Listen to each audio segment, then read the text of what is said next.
Nous allons parler dans cette vidéo de l'anesthésie en augmentation mammaire.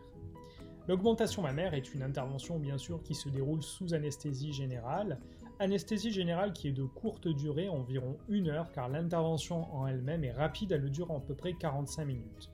C'est une anesthésie qui se déroule en ambulatoire, si bien que la plupart du temps la patiente pourra rentrer chez elle le soir de l'intervention.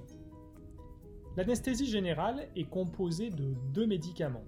Ces médicaments sont perfusés en intraveineux et les hypnotiques et antalgiques sont ensuite délivrés de manière gazeuse, c'est-à-dire que le patient va respirer le gaz anesthésiant, ce qui va permettre d'entretenir l'anesthésie au cours de l'intervention. Lorsqu'on va couper ces gaz à la fin de l'intervention, le patient va se réveiller quasiment instantanément, c'est un effet on-off. Pour respirer au cours de cette intervention, il va falloir mettre un masque à la patiente. On ne fait plus d'intubation maintenant au cours de ces interventions, on utilise un masque laryngé qui est un masque qui va se mettre dans la bouche de la patiente et va lui permettre de respirer tout en étant moins invasif qu'un tube qui va jusqu'au poumon.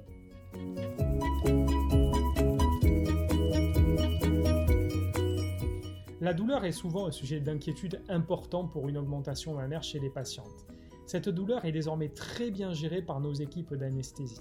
Tout d'abord, au niveau de l'intervention chirurgicale elle-même, les techniques ont beaucoup évolué et les techniques hybrides, comme les techniques de dual plane, qui consistent à désinsérer le muscle grand pectoral, sont beaucoup moins douloureuses que les techniques où le grand pectoral restait inséré sur le thorax, car le volume de la prothèse entraînait une tension très importante en post-opératoire, ce qui était générateur de douleur. Désormais, le relâchement du muscle est beaucoup moins douloureux après l'intervention.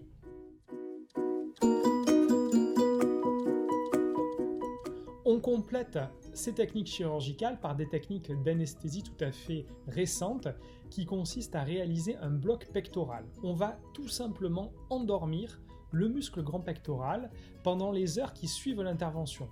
Pour cela, l'anesthésiste, lorsque vous êtes endormi, va faire une piqûre au niveau du grand pectoral, piqûre qui va être guidée par un repérage échographique, ce qui va permettre d'injecter le produit d'anesthésie précisément à l'endroit où passe le nerf qui innerve ce muscle et délivrer ainsi une antalgie optimale de la masse musculaire. Quand le patient va se réveiller, il n'aura pas mal après l'intervention, ce qui va avoir un impact sur le suivi de la douleur à long terme. Et cette antalgie va durer environ 12 heures après l'intervention, c'est-à-dire jusqu'au lendemain du bloc opératoire. Les antalgiques par la bouche vont ensuite prendre le relais avant que la douleur se réveille et ainsi on arrive à obtenir une antalgie quasiment parfaite pendant les 3 à 4 jours qui suivent l'intervention.